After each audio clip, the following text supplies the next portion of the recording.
Ubu ni ubuhamya bw'ukuntu nabyaranye na Ndimbati abana babiri b'impanga.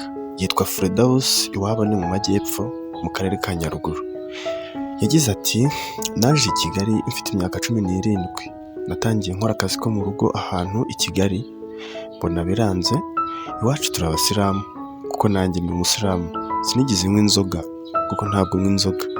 Byaje kwanga aho nakoraga mu rugo, mbona ahandi hantu umuntu nacururiza imyenda.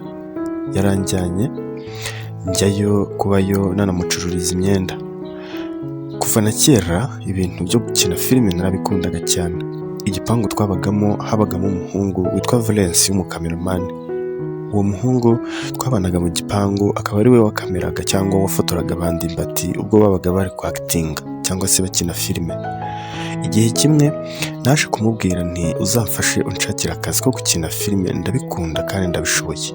Yarambwiye ngo bitewe nuko nta bubasha afite bwo kuba yanyinjiza muri filime, icyo yamfasha nuko azampuza n'abantu bazikina ndetse yanabona umwanya akandabura.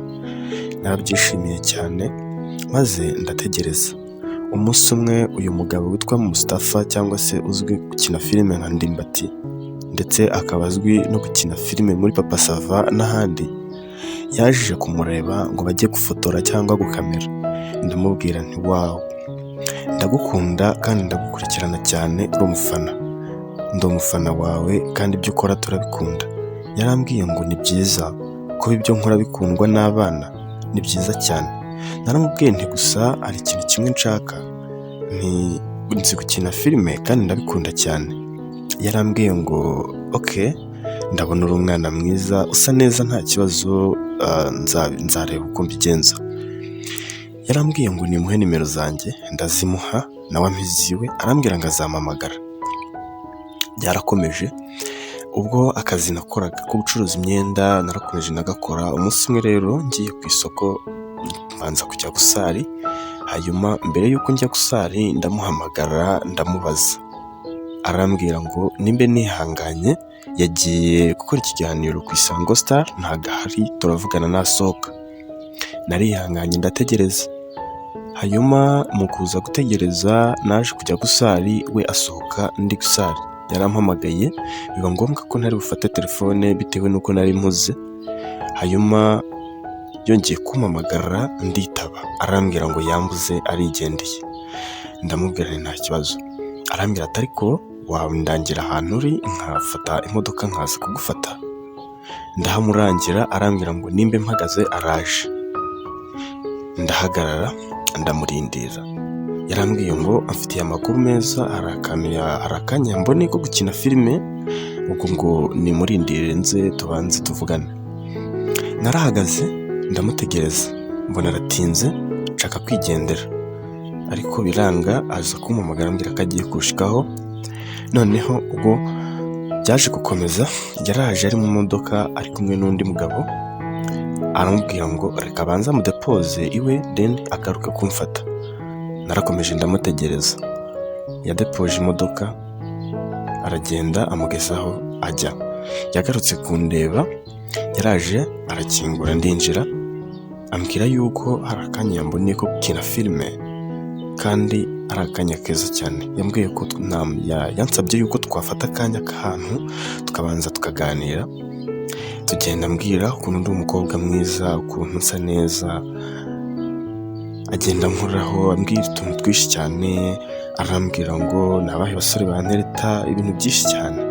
Sinabyitaho bitewe n'uko nari nzi ko nyine ari bisanzwe kandi nashakaga gukina filime cyane. Hanyuma rero mu modoka ye hari harimo amacupa maremare y'ibyo kunywa, cyane cyane azwi ku izina rya Marula. Yafashe agakombe asukiramo arampereza. Mu by'ukuri ntabwo nari nzi yuko inzoga zishobora kongera gutya.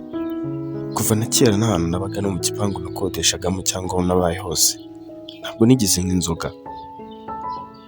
Ibyaje gukurikira, naje kwisanga ndi ahantu muri lodge mu gitondo twararanye. Ntabwo nabitinzeho kuko byarantunguye cyane. Munyihanganire, ntabwo nshaka kurira. Uko byaje kugenda, nageze mu rugo mbwira mama twabanaga, arantuka cyane, anyumvisha uburyo ki ibintu nakoze bitabaho, arambwira ngo nimba natangiye gukura ninsohoke ngende njye kwikodeshereza inzu yanjye. Naramubeshya mubeshya yuko nk'uko n'ubundi icyo gihe nari nagize anniversaire, naramubwiye nti twagize anniversaire urabizi twatinze bitewe n'uko hari undi mukobwa w'inshuti yanjye nawe wahise ugira anniversaire, tujya muri anniversaire yiwe bituma dutinda ndarara. Arambwira ngo nibisubira nzasohoka ngende njye gukodesha inzu yanjye. Mbona birafashe. Igihe cyarakomeje ndimbati turangana bitewe n'uko ibyo yankoreye ntabwo nabikunze. Haje gushira ukwezi mbona nta mihango mbonye nk'ibisanzwe, njya kwa muganga nsanga narasamye cyangwa se ndatwite. Nsanze ntwite ntabwo nahise mbimubwira ako kanya bitewe n'uko ni umuntu ugorana kandi w'umunyamahane. Naramubwiye ngo ndakubabariye gusa nifuza ko twabonana tukishima nkakubwira. Yaje cyane agira ngo turongera tubonane nanone tunaryamane. Yaraje anjyana ahantu turaganira mubwira yuko ntwite, arambwira ngo ke nta kibazo nzagufasha uko bishoboka. Naje kubyara mbyara abana 2 ariko byaje kuba ibibazo byinshi bitewe n'uko nta kintu yamfashije, yewe n'inzu yo gukodesha ntayo yishura. Ubu ndi kubaho nabi cyane. Ibindi byo muzagenda mubimenya. Nguko uko nabyaranye na Ndimbati abana 2 b'impanga, ariko uyu munsi akaba nta kintu ari kumfasha. Ese biraza kugenda bite? Ni inkuru y'uburyohe ariko n'inyigisho. Ni ubuhamya bw'uyu mukobwa. Uyu mukobwa yitwa Firdaus, iwabo ni mu majyepfo mu karere ka Nyaruguru. Yaje i Kigali afite imyaka 17.